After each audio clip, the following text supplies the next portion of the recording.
what would happen if another 9/11 style terrorist attack or some major incident like that came up in our country today? Would it have that same kind of unifying effect that occurred after that attack on 9/11? And when you look at things like that, like the Osama bin Laden letter, and you look at how there is, I mean, there's not an entire generation, but there's a lot of people now who I wouldn't be surprised if they said, well, such an attack was justified, and not have that same kind of sense of unity of like, hey, no matter our differences, we got to stand together as Americans. And that should be a serious concern.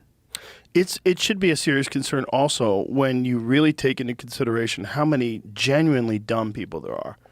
And when you have a situation like October 7th in Israel, I saw within days, before Israel did what they did in Palestine, within days, I saw people justifying the attacks on October 7th because of the treatment that Israel has given to the Palestinians. I'm like, hey, that's crazy. That's crazy. That's crazy to say that you think people should be indiscriminately shot and killed and just en masse at a fucking rave, like paratrooping. And you think that's okay because of what Israel's done. But guess what? Those people didn't do that. Right. Those people at the rave and those people that are on the border, those are apparently, according to Ari, those are the hippies. Right. They're the ones who want to be, they're the ones who don't believe that we should be there. Don't believe in borders. Yeah, they don't believe in borders. Exactly. They want to be close to the Palestinians. Which right.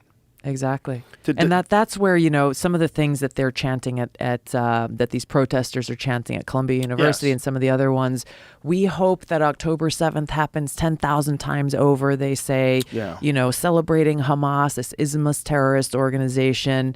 I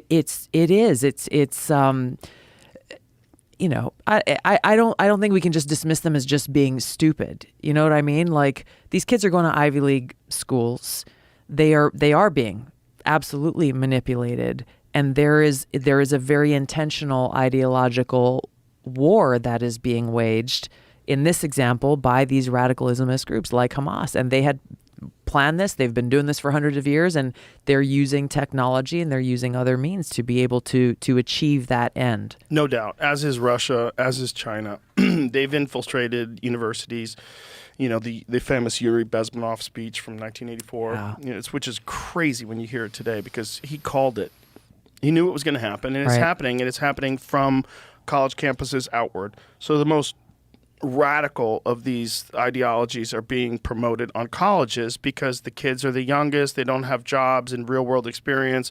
They're young. They have ideologies. Right. They're a little bit unrealistic, and they're all captured by this status game that's going on campus, where you're trying to be the most radical. Like, oh, he's so radically pro-Palestine. He's so hot, and then that really becomes a thing. You become virtuous, and you become attractive. You become interesting without actually being interesting, just because you have this rabid adherence to an ideology that's right now it's in vogue.